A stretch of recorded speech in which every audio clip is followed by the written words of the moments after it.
Buenas tardes, Magandang Hapon, señor Lahat. Muchas gracias por seguirnos desde sus casas. Maramin, Salamat, señor Paksubaybay, Mula Señor Bahai. Bienvenidos al Instituto Cervantes de Manila, donde seguimos nuestra misión de difundir la lengua española y la cultura en español. La pandemia nos ha obligado a prestar atención a herramientas digitales que estaban ahí, pero de las que no aprovechábamos todo su potencial. Ahora estamos obligados a ello. Y haciendo de la necesidad virtud, podemos llegar a personas que están muy lejos de nosotros. Ahora, por ejemplo, usted puede seguir un curso de español, de lengua española, del Instituto Cervantes desde cualquier punto de la geografía filipina. Y además pueden inscribirse cualquier día del año, ya que la programación de cursos es continua. Y esta plataforma de Zoom que nos acoge nos permite tener con nosotros, con mucha mayor facilidad que antes, a destacadas personas del panorama cultural en español, como es el caso de nuestro invitado de hoy. El año próximo conmemoraremos el 500 aniversario de la expedición que el rey de España, Carlos I, envió a las Molucas al mando de Magallanes. Fue gracias a esa expedición que por primera vez españoles llegaron a estas islas que con el tiempo se denominarían Islas Filipinas. En ningún momento el objetivo de Magallanes fue dar la vuelta al mundo, de hecho no llegó a darla. Tras un cúmulo de circunstancias adversas, incluida la muerte del propio Magallanes, tal hazaña, que constituyó un hito en la historia de la humanidad, la materializó el piloto guipuzcoano Juan Sebastián Elcano. Nuestro invitado de hoy, Tomás Mazón, es probablemente la persona que más sabe de este viaje que cambió la historia. Y lo más curioso es que ha llegado a saber tanto por gusto y placer, ya que su profesión de ingeniero técnico poco tiene que ver con ello. Su web, rutaelcano.com, se ha convertido en la principal referencia en Internet sobre la historia de la expedición y recibe en la actualidad unas 35.000 visitas mensuales. Mazón ha publicado artículos, reportajes, ha realizado ponencias, charlas y colaboraciones en prensa escrita, radio y televisión. Es autor del libro Elcano, viaja a la historia, ensayo histórico que verá la luz muy pronto. Buenos días para ti, Tomás. Muchas gracias por aceptar nuestra invitación. ¿Cómo estás? Muy bien, Javier. Encantado, sobre todo, de estar con vosotros, de que me hayáis invitado a compartir este rato de la historia de la expedición y encantado también por, de este modo, ser partícipe de esta actividad cultural que desarrolla el Instituto Cervantes de Manila tan extraordinaria. Yo, desde que os conozco, me tenéis admirado. Así que, pues, muy contento de estar aquí hoy y poder abordar este tema, aunque sea un ratito. Estupendo. Hay muchos equívocos y malentendidos sobre lo que realmente ocurrió durante el viaje y sobre todo lo que le rodea. Por ejemplo, se dice que apenas existen fuentes documentales para saber lo que pasó. Se dice, bueno, la crónica de Pigafetta y poco más. Eso no es así, ¿verdad? No es así, no. Sí es cierto que la crónica de Pigafetta es la versión más extendida del viaje y más rica por sí sola. Quien la lea va a obtener una visión del viaje bastante buena, pero yo el otro día contaba, yo tengo una lista de fuentes y me suman unas 250, más o menos, de documentos antiguos, archivados o crónicas de historiadores antiguos que hablan del viaje. Entonces, pues te proporciona una riqueza de cara a la historia extraordinaria. Hay muchos matices y muchos conceptos, como decías, que se han venido transmitiendo a lo largo del tiempo de manera quizás equivocada o que puede ser matizada mucho. Muy bien, Tomás, pues te dejo ya la palabra para que nos hables, la palabra y la imagen, para que nos hables de Magallanes y Elcano en Filipinas, detalles en los archivos históricos. Si quieren ustedes hacerle una pregunta a nuestro invitado, utilicen el botón de preguntas y respuestas, Q&A, si están en inglés, habilitado en la parte inferior de su pantalla. Adelante, Tomás. Gracias. Pues voy a compartir pantalla porque tengo aquí tengo preparadas unas diapositivas y vamos con ello.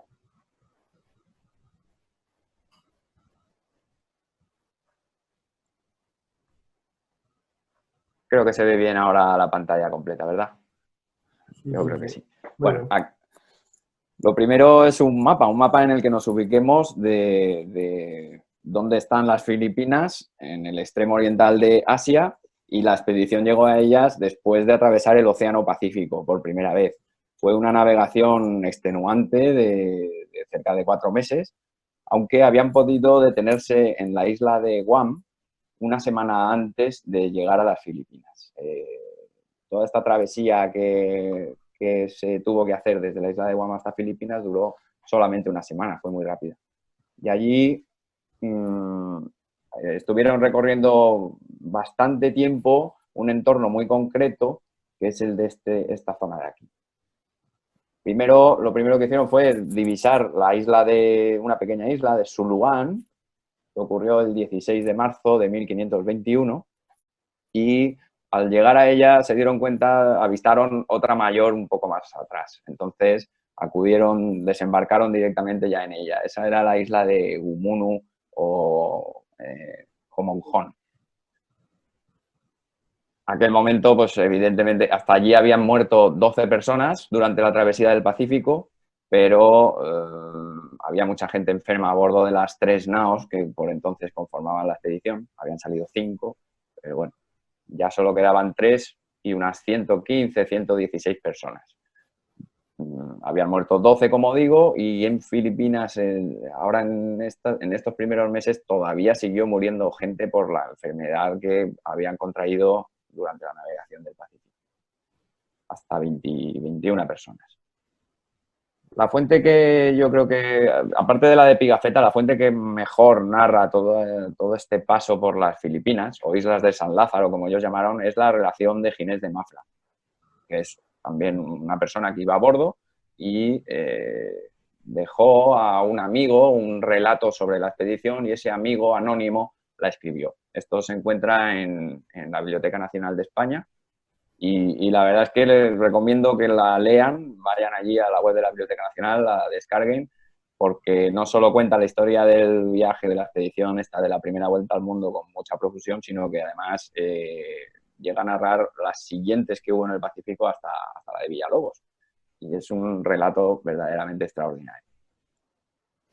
En esta narración, cuando comenta el hecho de llegar a esa primera isla, la verdad es que resulta bastante cómico porque cuenta cómo allí mandó Magallanes a un hombre que se llamaba Heredia, que era escribano de la nao, que fuese en tierra con un indio que llevaban. Este indio que llevaban es el famoso Enrique de Malaca, una persona que había viajado desde Malaca con Magallanes. En su momento, en la juventud de Magallanes, él había participado en la conquista de Malaca por los portugueses y se había traído a Europa a este Enrique. Entonces Enrique participó aquí en la expedición y desembarcó en aquella primera isla, porque decían que era lengua porque sabía hablar malaya, que es lengua que en todas aquellas partes es muy común. Mas por entonces el intérprete aprovechó poco, porque con el deseo que él llevaba y con el buen aparejo que en la tierra y en los naturales de ella halló, se emborrachó con el vino que le dieron. O sea, este hombre, Enrique, pues evidentemente la alegría que tenía allí fue para él irrefrenable, ¿no? Es un momento cómico y quizá menos épico de lo que uno pueda esperar, pero con esta gracia nos la cuenta Ginés de Mafra.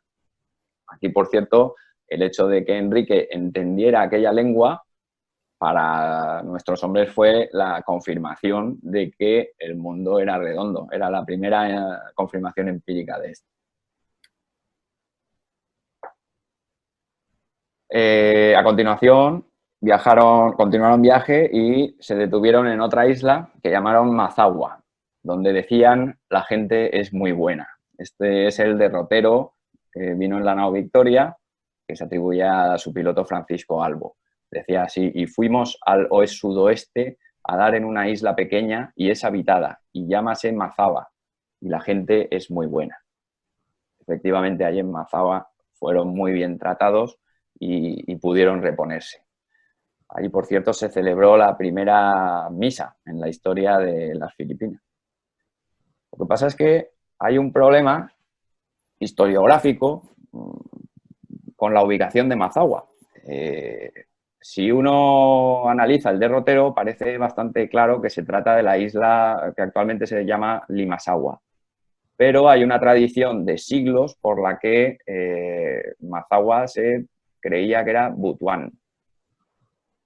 Este es el mapa que hizo en 1735 Pedro Murillo y Velarde, que es una maravilla. Aquí lo vemos en pequeño, pero en internet lo pueden descargar en buena resolución y vale la pena detenerse a ver sus detalles. Y si lo ampliamos, en la zona por donde ellos llegaron a las Filipinas, incluso marca la derrota seguida por la expedición.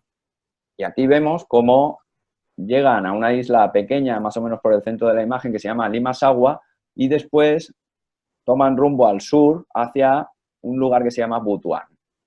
Bueno, pues todo esto ha sido una controversia que todavía hoy sigue siendo una especie de misterio sin resolver, ¿no?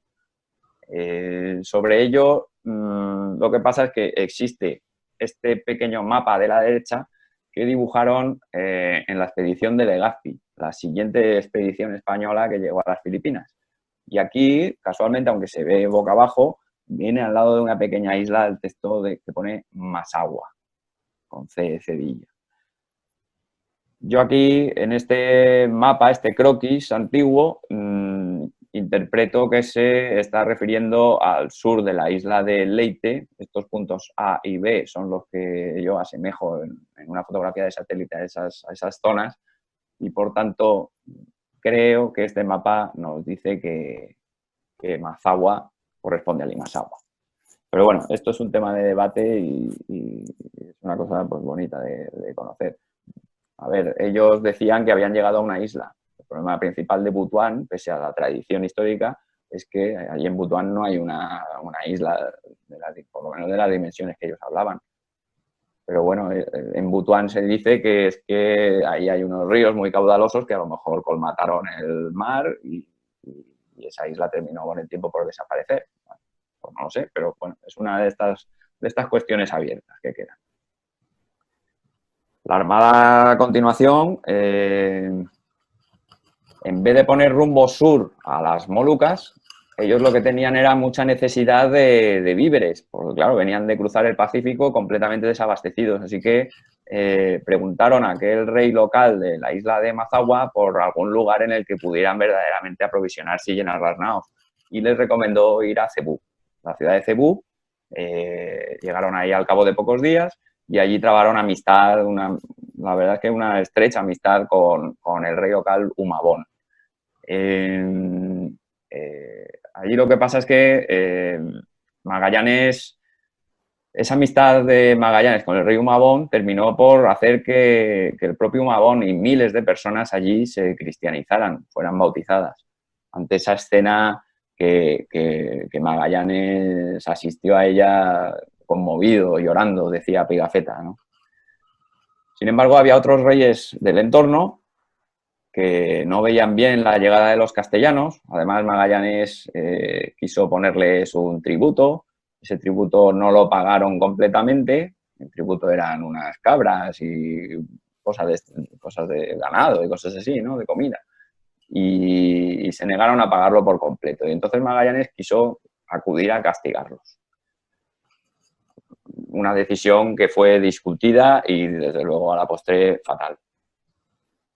Normalmente pensamos que fue una sola vez la que acudió Magallanes a castigar a este Lapu-Lapu, que se llamaba este líder de la isla de Mactán, vecina a Cebú, pero son dos las veces que acudieron allí.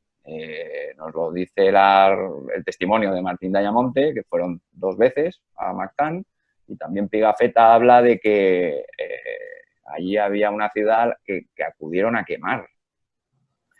Entonces, parece claro que fueron 2 veces allí. Y precisamente quizá después de no tener oposición en esa primera vez, porque no consta que muriera ninguna persona, pues se confiaron excesivamente, Magallanes se confió demasiado y acudió pues, con unas malas condiciones, incluso rehusando la ayuda que le ofrecía el rey de Cebú para luchar con la Pulau.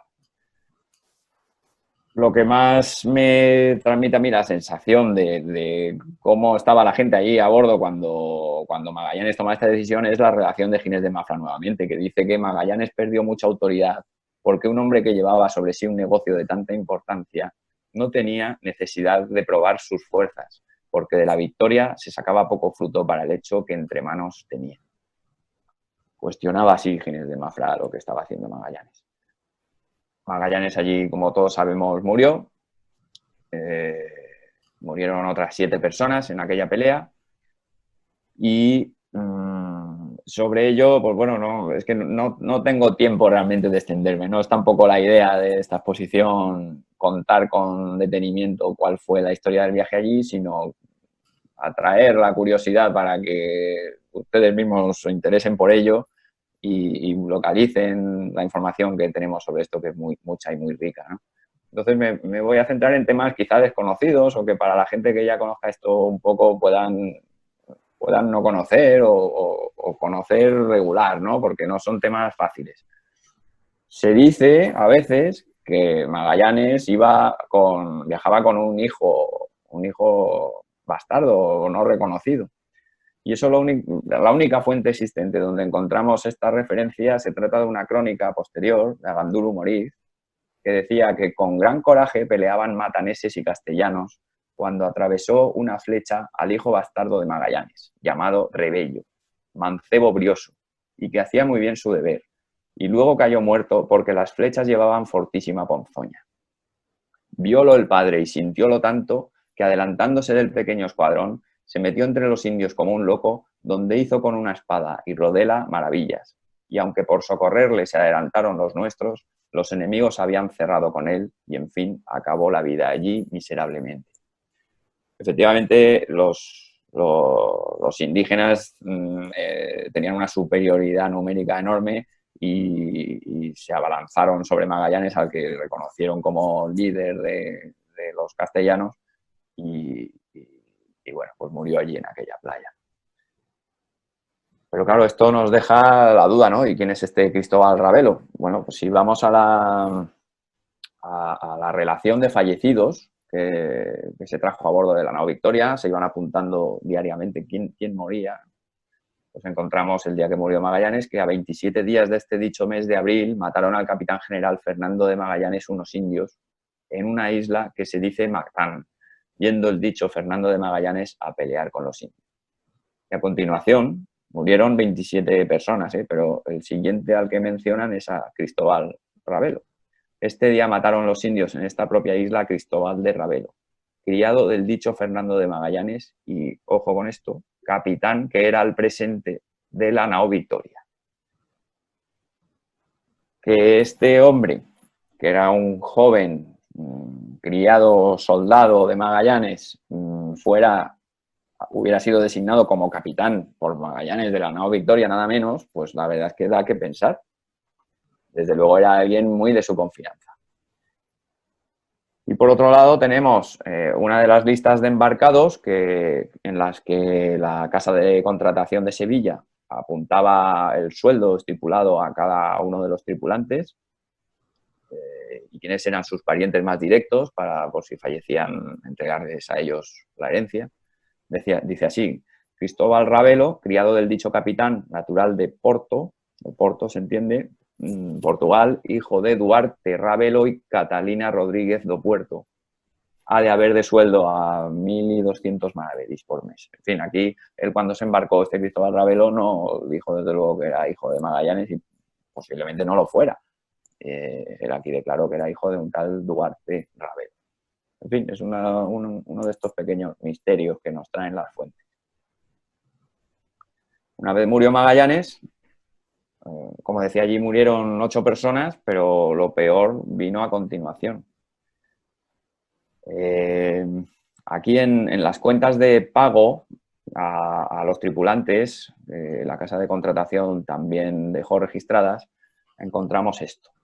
Dice, Duarte Barbosa, que era familiar de Magallanes, se quiso ir con los indios en el puerto de Santa Lucía, que era Brasil, donde se detuvieron en Brasil, por cuya causa el capitán le mandó prender en grilletes, y después fue puesto por mano del capitán Fernando de Magallanes, y de la nao se huyó a los indios en la isla de Cebú, y estuvo 3 o 4 días huido, y no volvió a la nao ni quería venir, aunque el capitán le envió tomar, por cuyas causas, dicen, murieron los 27 hombres de Cebú.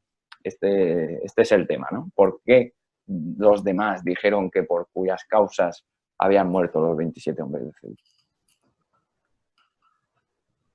También sobre esto tenemos una riqueza de fuentes extraordinaria, pero se lo quiero contar a través de quizá la más desconocida de ellas, que es la crónica de Fernando de Oliveira, una persona cuya historia ya de por sí merecería un buen libro, una buena película, un humanista, una de las personas más relevantes a todos los niveles en Portugal en aquella época. Él se entrevistó, dice, con un superviviente del viaje y escribió una crónica del viaje con lo que le contó.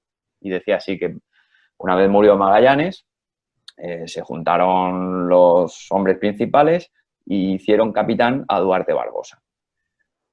Entonces, el rey Humabón de Cebú, digamos que como desagravio ante los castellanos y como, en fin, ya sabía que iban a partir de allí, les invitó a comer. Y Duarte Barbosa dijo que le parecía bien ir a donde el rey decía a comer con él y recibir el regalo prometido, un regalo que le había dicho que le iba a mandar al rey Carlos I.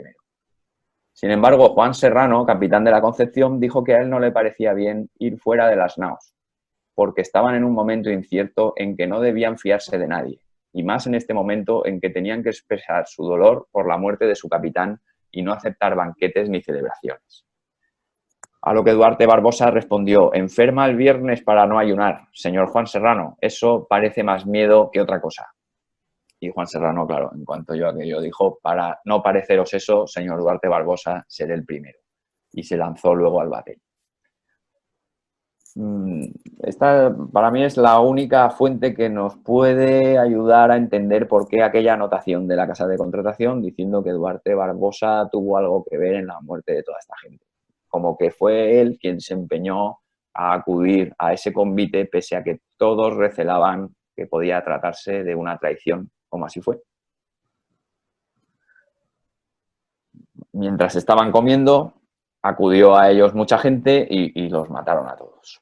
Y solamente dejaron vivo a Juan Serrano, que fue traído hasta la playa, desnudo y con las manos atadas.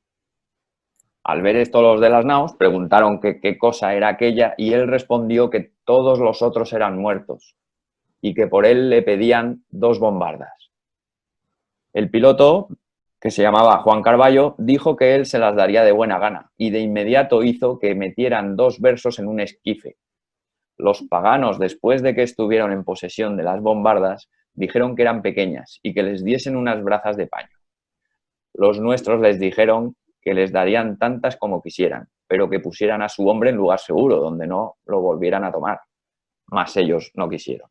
Con esto, evidentemente, demostraban que no tenían ninguna intención de conseguir ninguna pieza, de nada de lo que pedían. Lo que querían era tomar las naos.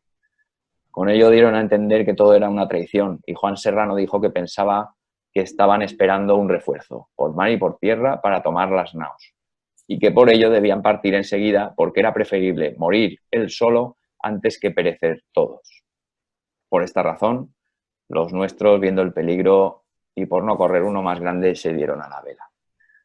Esta es una versión sobre estos hechos muy diferente a la que, por ejemplo, Pigafetta contaba, ¿no? En la que Juan Serrano quedaba en bastante peor lugar, quedaba como gritando y maldiciendo al capitán Juan, al piloto Juan Carballo, por dejarlo allí. Aquí es una visión que queda bastante mejor parado Juan Serrano, digamos, de manera incluso heroica, ¿no?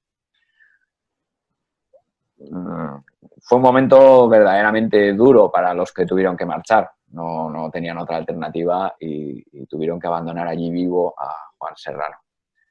Por eso, este documento que se encuentra en el Archivo Nacional de Torre do Tombo, en Portugal, a mí me resulta muy conmovedor, me parece extraordinario. Es una joya total. Y quería comentarles sobre él. Aquí es una carta que escribe el rey don Juan III de Portugal a sus capitanes, sus gobernadores en Malaca y en las Molucas, en el año 1527. Y les cuenta que el emperador, mi muy amado primo y hermano, así se trataban entre ellos, me escribió haciéndome saber que de parte de una Juana Durango, vecina de la ciudad de Sevilla, le fue hecha relación de que un Juan Serrano, que fue por piloto en la armada que mandara a la especiería, que fue por capitán general el comendador Fernando de Magallanes, fue preso y cautivo en la isla de Cebú por los moradores de la isla y que de allí fuera llevado por cautivo al rey de Luzón. Les pide a estos gobernadores portugueses que estaban no muy lejos de Cebú que acudieran allí, trataran de liberar a Juan Serrano, lo trasladaran a la India y de allí a Lisboa, porque se lo había pedido el emperador y porque al emperador se lo había pedido su mujer, Juana Durango. Fíjense en la fecha de este documento, que es el 11 de febrero de 1527.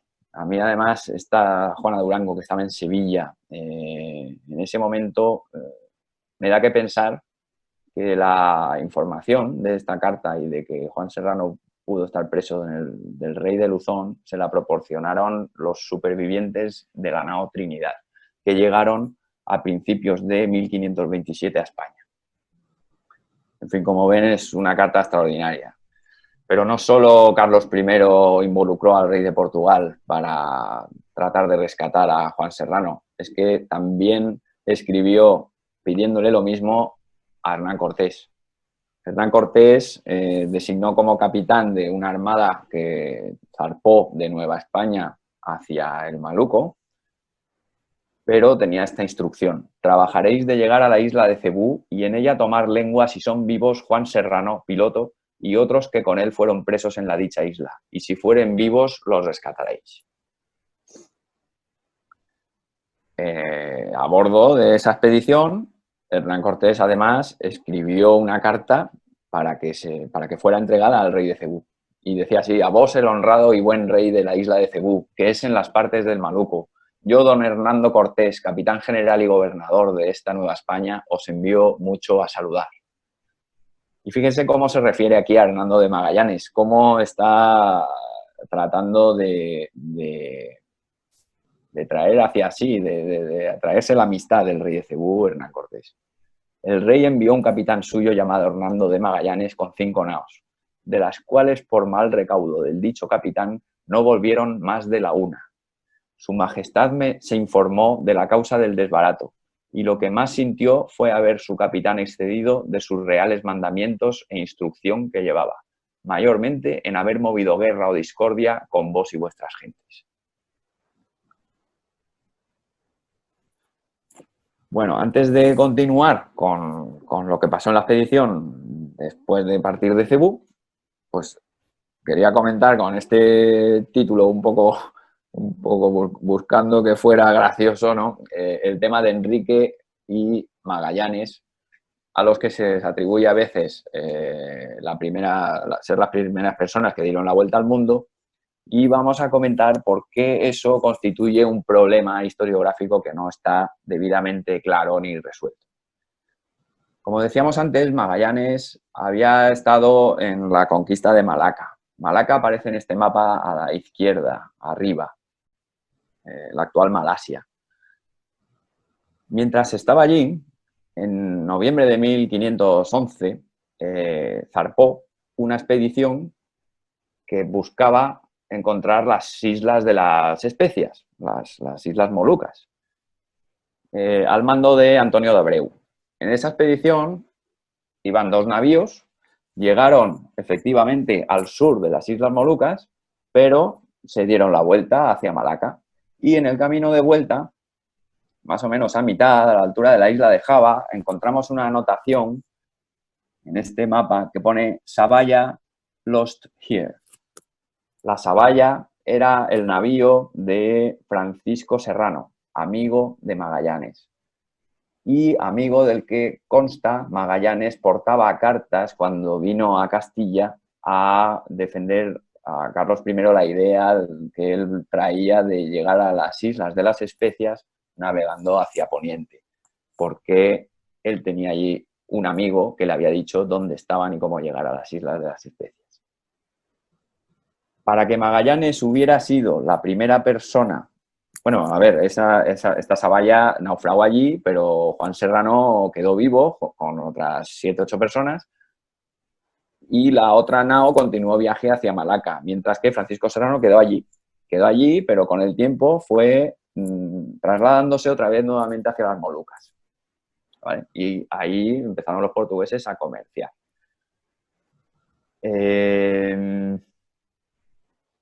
Esto, vamos a ver, si Magallanes hubiera ido, que esta es la cuestión, a bordo de esta expedición y él hubiera regresado a Malaca, efectivamente sería la primera persona en haber dado la vuelta al mundo. Lo que pasa es que no hay ningún registro que nos permita afirmar que Magallanes viniera a bordo. Cebú se encuentra al norte de las Islas Molucas y, por tanto, entre Malaca y Cebú hay unos 2.500 kilómetros que, en principio, fue lo que le faltó a Magallanes y a Enrique para completar la vuelta al mundo. Solo pudieron haberla dado en caso de que hubieran viajado aquí, pero no hay registro de ello. Sin embargo, Pigafetta, en su relación, sí dijo que Magallanes era la primera persona que había dado la vuelta al mundo. Y solo por eso ya ese concepto ha quedado y, desde luego, pues muchísima gente piensa que fue así. Pero realmente es algo que no lo sabemos. No lo sabemos. Y si no lo sabemos, no podemos decir que lo sea. Es mi manera de verlo. Y con Enrique pasa un poco lo mismo. Enrique era de Malaca. No sabemos si en algún momento de su vida viajó hasta allí, hasta Cebú. Como hemos visto al principio, él entendía la lengua malaya, que decía Ginés de Mafra, es muy común en todas aquellas partes. Es decir, era como una lengua franca en aquel entorno y no necesariamente era exactamente la lengua nativa que él habló. Así que no podemos por ello asegurar que él provenía también de esa zona. En fin, es otro tema que quería tocar aquí porque evidentemente se habla mucho de ello y muchas veces sin el suficiente conocimiento de causa. Esta expedición, lo que sabemos de ella, de la expedición de Antonio de Abreu, lo sabemos porque quedó el derrotero de esa expedición escrito por su piloto, Francisco Rodríguez. Bueno, la expedición ya quedó muy diezmada. Murieron 27 personas y zarparon de Cebú al fin hacia el sur. Nuevamente hacia el sur y se dirigieron hacia... Bueno, realmente no sabían... Ellos buscaban las Molucas, pero no sabían dónde estaban. Aquí ahora había muerto Magallanes, estaban desconcertados. Con las naos sin provisiones y empezando a pasar hambre, miedo, porque la beligerancia que habían encontrado con la gente de tierra les daba miedo ahora parar en tierra para aprovisionarse y entraron en una fase muy complicada de la expedición. Terminaron acudiendo a la isla de Palawan y allí había gente en la costa saludando a los de las naos, pero claro, los nuestros recelaban. Y aquí dio un paso al frente quien era el despensero de la nao Trinidad, que decía así: recelándose de bajar a tierra, dijo un hombre de armas que se llamaba Juan de Campos que le dejasen desembarcar, puesto que en las naves no había mantenimientos y que podría ser que encontrase alguna manera de procurárselos, y que si le matasen, que en ello no perdían gran cosa y que Dios se compadecería de su alma. Pues este hecho heroico de Juan de Campos tuvo su recompensa porque allí los naturales de aquella isla le trataron muy bien, se dedicaron toda la noche a desgranar arroz y se lo vendieron posteriormente a los de las naves. A continuación pasaron a Brunei, de la que habían oído que era una ciudad opulenta. Aquí no podemos entrar a comentar todo lo que pasó en Brunei, porque fue, la verdad es que mucho, pero las cosas se torcieron nuevamente. Espinosa, Gonzalo Gómez de Espinosa y Juan Sebastián Elcano fueron secuestrados, fueron retenidos durante 15 días. Otras personas también lo fueron, aunque estas otras no fueron liberadas. Y Gonzalo Gómez de Espinosa amenazó al Rajá de Brunei mandándole una cabeza cortada, decapitada de un capitán de uno de los navíos con los que luchó en puerto, que aparece en su escudo de armas, en ese escudo de armas que le fue concedido a Espinosa cuando volvió a Castilla. Después de que salieron de Brunei, allí en Brunei lo único bueno para lo que sirvió aquel paso fue que les dijeron que para buscar la especiería deberían dar la vuelta por el camino por el que habían venido y dirigirse hacia la isla de Mindanao, donde allí probablemente encontrarían quien les pudiera guiar hasta las Molucas. Sin embargo, al norte de la isla de Borneo, tuvieron necesidad de detenerse en una isla y allí depusieron al que había asumido el mando, el piloto Juan López Carballo, por la actuación que estaba haciendo en deservicio de su majestad, ¿vale? Y lo sabemos por este texto, la anotación del pago a Juan Sebastián del Cano, que dice que fue por maestre de la nao Concepción y mudado de ella con mandado del capitán, vino en la nao Victoria por capitán. Sirvió de maestre hasta que, desde que partió de Sevilla, que fue a 10 de agosto de 1521, hasta el lunes 16 de septiembre de 1520. De agosto de 1519 hasta el lunes 16 de septiembre de 1521. Es decir, el 17 de septiembre de 1521, Juan Sebastián Elcano pasó a ser capitán de la nao Victoria. Y también en esa misma fecha, Gonzalo Gómez de Espinosa asumió el mando de la expedición. Con ellos dos cambió por completo ya la manera de actuar. La isla en que esto ocurrió no está claramente referenciada. Lo único que sabemos de ella es lo que decía Pigafetta, que entre el cabo norte de Borneo, y la isla de Cimbombón, a 8 grados y 7 minutos de latitud, encontramos un puerto muy cómodo para carenar nuestros navíos. Tuvimos que emplear 42 días. Bueno, pues fue una de estas, cualquiera de estas islas. A continuación, para saber bien qué ocurrió desde este momento hasta que llegaron a las Molucas, la mejor fuente que tenemos es el llamado Libro de las Paces. El Libro de las Paces que escribió Martín Méndez, que era escribano, y en él fue anotando sobre todo los encuentros amistosos con las gentes con las que se fueron encontrando. Pese a que la manera de actuar que tuvieron aquí fue un poco... En fin, no, ellos mismos no estaban muy conformes con cómo tenían que actuar. Justo al poco de zarpar de esta isla, entre Palawan y Borneo, tuvieron suerte, entre comillas, porque se cruzaron con un parao en el que venía mucha gente y resultaba que venía un gobernador de Palawan. Entonces, dicen así, nosotros, esto que le pedimos, no se lo pedimos por rescate de él, ni de su hijo, ni hermano, que venían allí con él, sino por la necesidad que las naos tienen de bastimentos, que si los hubiéramos de rescatar, solo al dicho Tuan Mahmud no lo diéramos por 20.000 ducados. Esto... al final lo que pasó aquí fue que desde este momento, para conseguir comida de la que seguían necesitando, ya no se fiaban de bajar a tierra. Y lo que hacían era abordar los navíos con los que se iban cruzando. Sin embargo, lo hacían dándoles buen trato. Aquí pidieron comida, ese gobernador consiguió más comida incluso de la que le habían pedido, firmó esas paces de Martín Méndez, vasallaje a Carlos I y, en fin, se fueron de allí habiendo sellado una gran amistad. Esto continuó en adelante, volvieron a cruzarse con otros navíos, seguía pasando esto y ellos lo que buscaban era realmente gente que les supiera guiar hacia las Molucas, ¿vale?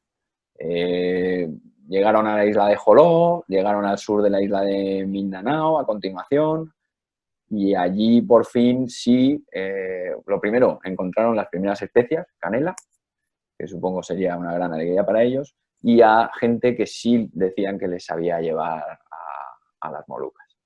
Estamos al sur de Mindanao y ya les quedaba ese último tramo hasta las Islas Molucas. Ya ahí empiezan a salir de las Filipinas, ¿verdad? Ya por ir terminando, les quería comentar, a bordo hubo 13 indígenas, a bordo de la nao Victoria, la nao que zarpó camino a España para dar la vuelta al mundo. La otra nao, la nao Trinidad, sufrió una avería en las Molucas y optó por otro camino.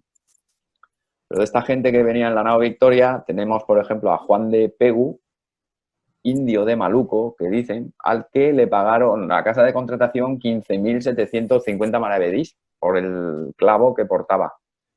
Tenemos constancia de un Francisco que al parecer murió porque aquí queda anotado que la casa de contratación pagó su entierro. Y también hay una lista aquí, Tuan Ponsom, Tuan Bodimán, Pece Culao, Cape Moro, gentes árabes, musulmanes, que tomaron en un junco, ¿vale? Lo que pasa es que esta gente que tomaron en un junco, como dicen aquí, en buena guerra, una vez llegaron a las Molucas, fueron tratados como hombres libres porque cargaron en la nao, este primero, Tuan Ponsom, 10 quintales de clavo. Por el que este Tuan Ponsom, si hubiera llegado vivo, que desgraciadamente estos hombres fallecieron, si hubiera llegado vivo y le hubieran pagado igual que hicieron con Juan de Pegu, se habría embolsado más de 150.000 maravedís. Era una verdadera fortuna en clavo lo que llevaba esta gente. Y bueno, y por fin llegaron a las Islas Molucas, el objetivo del viaje, el objetivo soñado por Magallanes, no el de dar la vuelta al mundo, como decía Javier, sino llegar aquí. Este viaje de la vuelta al mundo fue ya un nuevo objetivo que los supervivientes se adoptaron para sí en este momento. Y aquí decían de esta manera cómo vemos que no tenían buena conciencia por esta manera de obrar capturando naos en el camino. Decían, nosotros todo esto que hemos hecho lo hicimos por venir a las islas de Maluco y a su tierra, donde ahora estamos, y no por hacer mal a ninguno. Eso lo decían al rey de Tidore, de las Islas Molucas. Y ahora nosotros, por le servir, le queremos dar los hombres todos que tomamos en el Patao de Mindanao y el piloto que tomamos en Sarangani, para que los envíe a sus tierras, salvo 2 hombres de los de Mindanao que queremos llevar a Castilla. Y asimismo le queremos dar 3 mujeres que en las naos traemos, del junco que tomamos del rey de Luzón, tras Borneo, las cuales mujeres los gobernadores y oficiales de la Armada se las presenten en nombre del emperador, nuestro señor, y le entregue a aquellos hombres de Mindanao para que los envíen a su tierra, porque la voluntad del emperador, nuestro señor, es de tener paz y amistad con quien la quiere tener con él. Es decir, allí ellos se quedaron con quienes voluntariamente decidieron venir a España, como decía Antonio de Herrera, para conocer al emperador y estos reinos. El resto se los dejaron al rey de Tidore para que los devolviera a sus tierras, como vemos. Y con esto concluyo esta breve descripción del paso por las Filipinas, con estas imágenes que nos traen la unión del pasado con el presente. No hemos podido contar la historia con el detalle suficiente, pero allí en Cebú, Magallanes regaló una talla de un niño de madera que después fue encontrada por Legazpi. Desde entonces se procesiona y a día de hoy pues, se celebra por millones de personas allí en Cebú, el Sinulog. Tenemos la cruz de la primera misa, aquella que Magallanes contemplaba conmocionado. Ese mismo niño de Cebú lo tenemos en Valladolid. Y bueno, y esta foto de la catedral de Manila, que fue muy dañada por el terremoto del siglo XIX. Y bueno, hasta aquí. Ahora paso a contestar las preguntas que puedan tener. Muchas gracias, Tomás, y sobre todo enhorabuena por haber podido condensar en solo 30 minutos una historia apasionante, un capítulo de la historia, porque realmente el paso por Filipinas, Camino del Maluco, es uno de los muchos episodios. Yo les invito a todos ustedes a que visiten esa página web, rutaelcano.com, quien no lo haya hecho todavía, porque allí pueden encontrar toda la historia del viaje desde que salen de Sevilla en 1519 y hasta que llega la expedición, incluso hasta después de que llega la expedición, hasta que llega la Trinidad, 3 años después, al mismo punto de origen, e incluso después, ¿no? Cuando esos tripulantes de la nao Trinidad, la otra que sobrevivió hasta las Molucas por lo menos, cuando esos tripulantes dispersos y tras varios años de muchas peripecias llegarían también, ¿no? También llegarían a Sevilla. Bueno, aquí, Tomás, como puedes suponer, en Filipinas, Enrique pues nos gusta mucho, ¿no? Es uno de nuestros personajes favoritos. Tenemos debilidad por Enrique y hay varias preguntas sobre él que ya ha respondido, pero otras que no. Por ejemplo, un amigo nos pregunta el rol de Enrique en la expedición. Se dice que era, bueno, el esclavo de Magallanes, pero realmente tuvo una labor importante en determinados momentos de la historia, ¿verdad? Y luego también nos preguntan qué fue de Enrique después de la muerte de Magallanes. Bueno, pues sobre lo primero de que era esclavo de Magallanes, así viene referenciado. Pero debemos entender esto de la esclavitud de una manera quizá diferente al concepto que tenemos en la cabeza siempre. Porque Enrique tenía un sueldo asignado bastante alto, de hecho.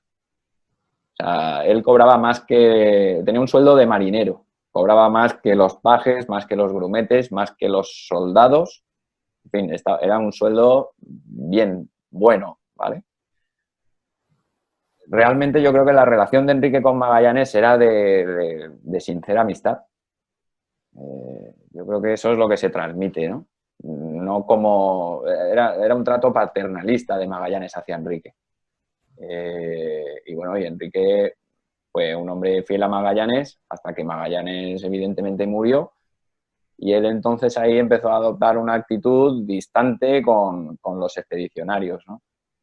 No quiso asumir que los demás le siguieran tratando de la misma manera después de que su amo hubiera muerto y él considerara que entonces había recobrado la libertad. Sobre qué pasó después con Enrique, desde luego lo desconocemos por completo. No hay ningún registro de ello. Sabemos que Enrique fue uno de los que acudieron a ese convite de Cebú y allí se le perdió la pista.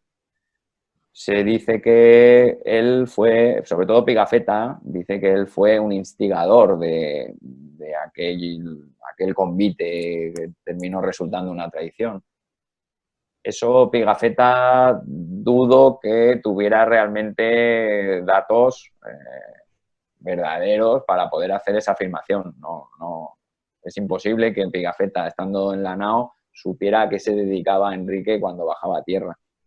Y lo que pasa es que sí es verdad que el Elcano mencionó a Enrique como instigador. Ya no solo fue Pigafetta, sino también Elcano después, cuando volvió posteriormente. Lo cierto es que dejamos de saber de Enrique allí en Cebú y quizá efectivamente pues volviera a su Malaca natal y se convirtiera en ese primer hombre al que le pudiéramos atribuir el mérito de la primera vuelta al mundo. Pero no lo sabemos.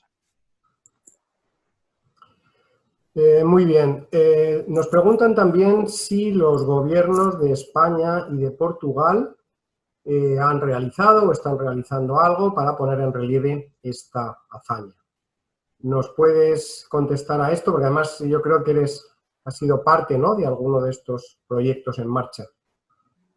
Sí, aquí en España hay una comisión para la conmemoración del quinto centenario que aborda el tema desde varios ministerios, sobre todo el de Defensa y el de Cultura.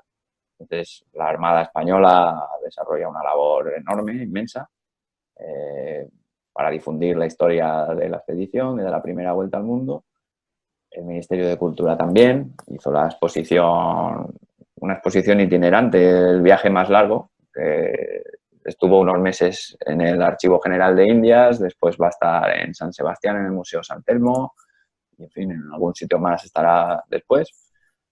Y sí, hay muchos intentos por tratar de difundir esta historia porque es fantástica, es maravillosa. La gente cuando empieza a descubrir cómo se desarrollaron las cosas, cómo esa idea inicial de viajar a un lugar remoto terminó convirtiéndose en y ahora más, y vamos a tratar de conseguir dar la vuelta al mundo, que es una historia verdaderamente fantástica. Entonces, pues yo creo que sí, que todas las actividades que tratan de promocionar el conocimiento de la historia tienen éxito, porque es que la historia solo necesita ser contada para triunfar, ¿verdad? Y Portugal, pues también, sí, Portugal también participa. Ahora con esto del coronavirus no sé cómo ha quedado la cosa, pero había pensado un encuentro entre los buques escuela de España y Portugal, según tengo entendido, allí en el Estrecho de Magallanes, en Punta Arenas, ahora en octubre, que se cumplen los 500 años del descubrimiento del estrecho. Y no sé, me imagino que ya habrán tenido que repensarlo, pero en fin, Portugal también se quiere unir a esto, cosa que a mí me alegra mucho que lo haga. Muy bien. Esta exposición de la que has hablado, el viaje más largo, hay proyecto de traerla aquí a Manila. La Embajada de España está haciendo gestiones para ello. Con el coronavirus, efectivamente, todo ha quedado un poquito ahí parado, pero confiamos en que el año que viene, que celebramos el 500 aniversario de la llegada de la expedición aquí a Filipinas, pues ojalá podamos tener esta exposición con nosotros. Has mencionado, por la pregunta de nuestro amigo, la implicación de Portugal. Y es interesante resaltar que durante muchos años entendemos que a Portugal pues, no le hacía mucha gracia recordar a Magallanes y recordar todo esto, puesto que Magallanes se fue a jugar con el equipo español, ¿no? Es como, no sé, esos jugadores Figo o Luis Enrique que cambiaron de Madrid a Barça o de Barça a Madrid. Y por eso hay documentos, ¿verdad?, en los archivos portugueses, has hecho mención a ello, y creo que hay todavía documentos en archivos portugueses que quizá están por investigar o por interpretar. Creo que es apasionante, ¿no? O sea, que podemos encontrar más datos sobre la expedición, ¿tú crees? Estoy prácticamente, vamos, seguro de que sí. Bueno, yo es que de hecho en el archivo de Lisboa de Torre do Tombo, que está digitalizado el fondo, sobre todo de esta época, yo encuentro documentos que no he visto referenciados nunca en ningún sitio. Esta carta, por ejemplo, que he mostrado en la exposición referente a Juan Serrano, yo esa la encontré casualmente en el archivo digital, pero nunca jamás había visto ninguna mención a ella. Y cuando la lees se te ponen los pelos de punta, ¿no? De ver. Además, es una carta que en este sentido de la relación de la conmemoración por Portugal del quinto centenario le da todo el sentido. O sea, ahí vemos como dos imperios verdaderamente que eran rivales en aquella época, rivales de guante blanco, porque esa relación que tenían entre los reyes, que eran familia, también hace que lo sea. Pues ahí vemos cómo Carlos I le pide al rey de Portugal por una persona suya y el rey de Portugal se preocupa en ordenar que se vaya en su búsqueda, ¿no? En fin, evidentemente Magallanes durante mucho tiempo no fue bien visto en Portugal, pero ahora eso también está cambiando, ¿no? Yo entiendo que, desde luego, todo este viaje es una especie es la punta de lanza de una época. Es el viaje más extraordinario que da quizás sentido a toda una serie de avances y de exploraciones previas en las que Portugal tuvo muchísimo que ver. Y aunque el viaje en sí mismo no es portugués, sino español, pero yo entiendo que un portugués, una persona portuguesa, sienta también atracción por este viaje, por esta historia y sobre todo por lo que representa, ¿no? Es el colofón a una era en la que Portugal fue la punta de lanza, con sus avances en los navíos, sus avances en el modo de navegación, en fin. El sentido de este viaje no lo tendría nunca sin la rivalidad con Portugal. Entonces, es como si dentro de 500 años Estados Unidos celebrara la llegada a la Luna y se uniera a Rusia. En su momento eran reinos rivales que pujaban por ello, pero sería bonito que así fuera, ¿no? Dentro de 500 años. Lo entiendo de la misma manera. Muy bien. Al poco de producirse los hechos, bueno, Magallanes había fallecido, no tuvo buena fortuna, desde luego, y Juan Sebastián Elcano, que sí completó la circunnavegación, recibió los honores del monarca español. Pero con los años y con el devenir de la historia y muchos factores en los que no vamos a entrar, las tornas se invirtieron. Entonces, ahora la opinión común de muchos ciudadanos filipinos es que pues Magallanes era un tipo estupendo, que fue el que trajo el cristianismo, eso es muy valorado aquí, pero los españoles pues no salen tan bien parados, ¿no? Cuando en realidad era una expedición española, o sea, era una expedición que envía el rey Carlos I, y Elcano es una figura que es casi, no voy a decir desconocida, pero quizá del gran público sí. Hay un amigo nuestro, Rafael Rodríguez Ponga, presidente de la Asociación de Estudios del Pacífico, que lo dice con mucha gracia, ¿no? Dice, bueno, es que Elcano era el piloto, era el que llevaba el barco, ¿no? Y es como si ahora, pues dices, en un viaje, yo qué sé, presidencial o cualquier viaje que quieras, pues ¿quién es el conductor del autobús? Nadie le da un gran relieve al conductor del autobús. El conductor del autobús, pues bueno, lleva el autobús, llegan sanos y salvos, pero no se le dan esos honores como se le puede dar a Magallanes, que había sido indudablemente el artífice, el que había ideado el viaje, etcétera, etcétera, ¿no? Pero realmente en Elcano hay algo muy importante, y es que es el primero que da la vuelta al mundo, pero además que quiere darla, ¿no? Yo creo que eso es muy significativo. ¿Magallanes llegaría a darla? Pues probablemente no, como has dicho. Enrique, pues probablemente tampoco. A lo mejor la dio, no lo sabemos, pero es imposible probarlo.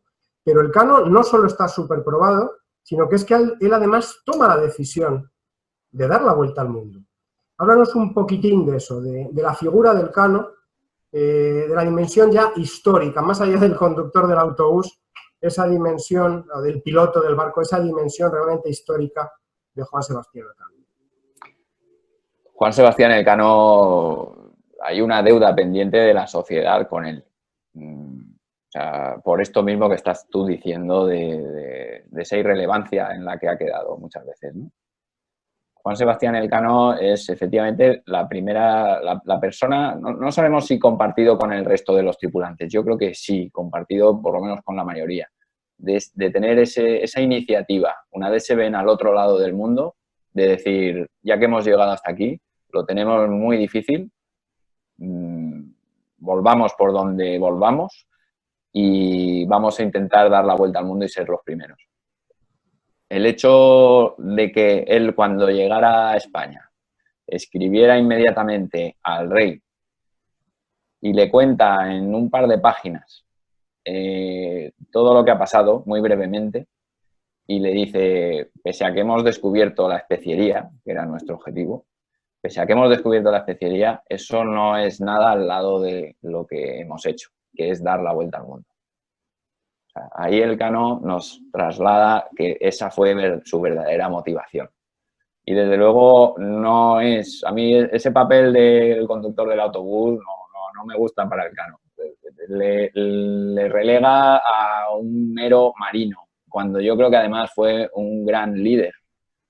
Sabemos que se opuso a la opinión de sus principales oficiales sobre el camino de vuelta a seguir, y sabemos que tuvo éxito y que llegó teniendo amistad con esos oficiales con los que antes había discutido. Sometió algunas decisiones a votación de sus hombres. Yo creo que era una persona carismática. Los demás sabían que era el mejor, le pusieron al frente por elección, no fue que él adoptara el puesto por imposición. Y verdaderamente, aunque tenemos poca información del Cano, creo que es una persona que merece un lugar en la historia diferente del que hasta ahora tiene por parte de mucha gente. Gracias. Sí, me refería a esta anécdota del conductor de autobús, que me parece muy gráfico, porque nuestro amigo lo dice para explicar el por qué Pigafetta no habla de él. Y él lo dice de esa manera, que Pigafetta, no por supuesto ninguno de nosotros, ni por supuesto los que amamos el Pacífico y la historia del Pacífico, pensemos que el Cano no tenga importancia, todo lo contrario. Pero para explicar, porque es uno de los argumentos que se da, bueno, si es que Pigafetta no habla del Cano, esa deificación casi de la crónica de Pigafetta, y entonces esta era una explicación que a mí me parecía interesante, ¿no? Pigafetta pues no le dio importancia, ¿no? Y eso, Pigafetta eligió ir con el Cano, no con Gómez de Espinosa, ¿no? Pero que de alguna manera pues da fuerza, o rebate ese argumento de que, bueno, si Pigafetta no lo mencionó en todo el viaje, es que el Cano no era importante. No, señor. No, claro. De hecho, es que Pigafetta no menciona más que a Magallanes y a poca más gente.